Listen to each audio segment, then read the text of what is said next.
What's up, everybody, and welcome back to another episode of Growing Up Fish. I'm Jamal.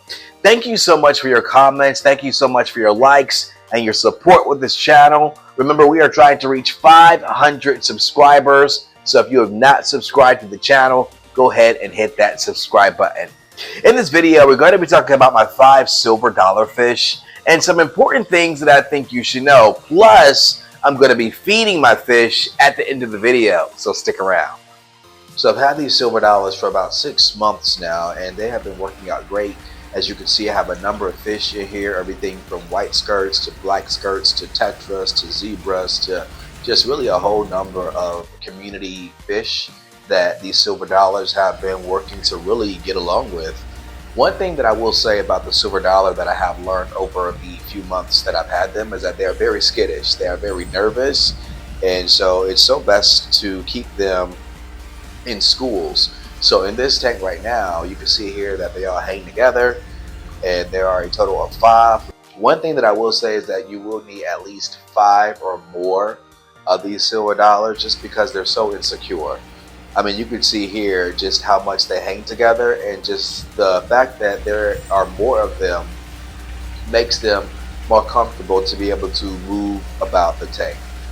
But this has been an incredible process to grow these guys. I mean, this little guy here is the littlest one in here, and you know, he sometimes explores the tank by himself.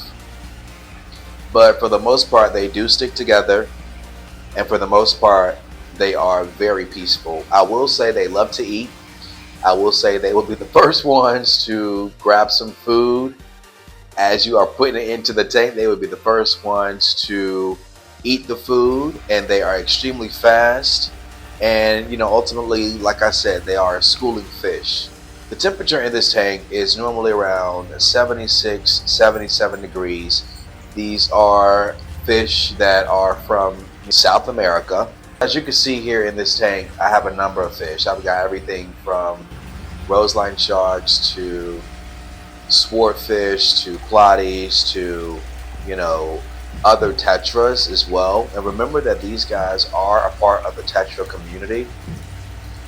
And so I've also seen people have them in the tank with cichlids and, you know, predator fish. I tried to put one of the silver dollars that I initially brought in with my fahaka, and it didn't go so well.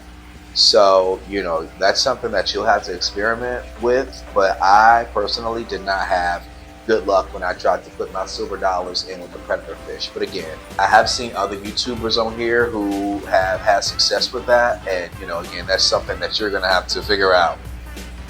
But would I recommend silver dollars? Absolutely, just because it is a peaceful fish, and they're gonna get much larger. This is a 55-gallon tank that they're in right now.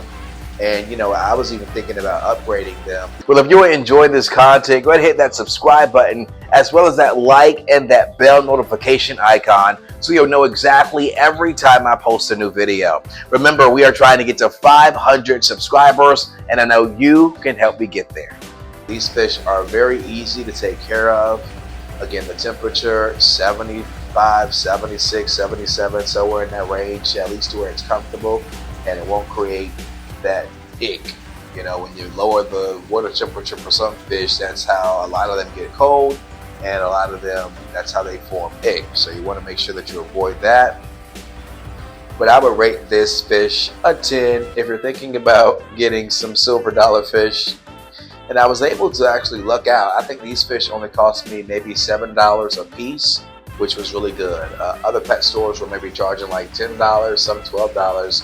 And that just goes to show you the quality of, you know, the silver dollar and just how valuable they are to the tank, and just how, you know, they really pop when you look at them. I mean, look at this beautiful color of red and silver. It really does look like a silver dollar, right? They're really thin, very peaceful fish. They have really small mouths.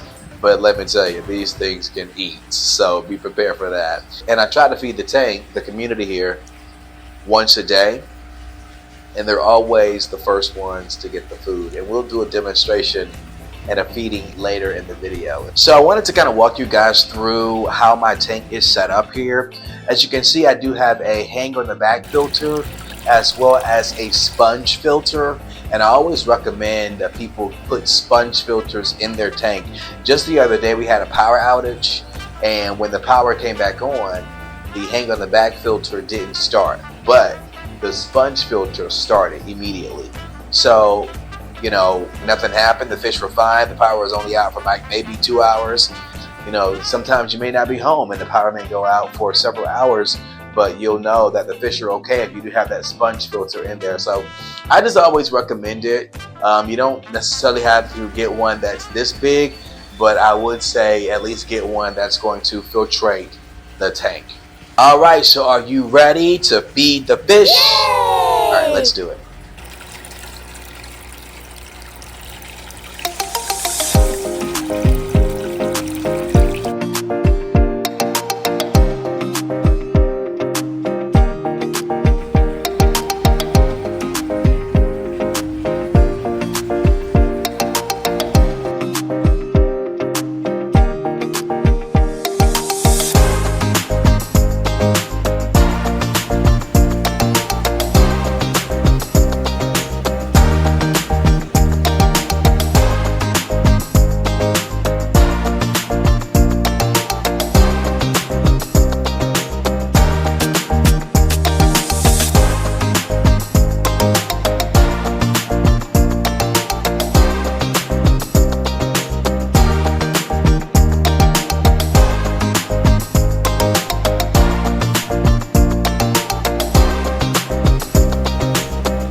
Well, hopefully you were able to take something away from this video. If not, comment below. What other questions do you have?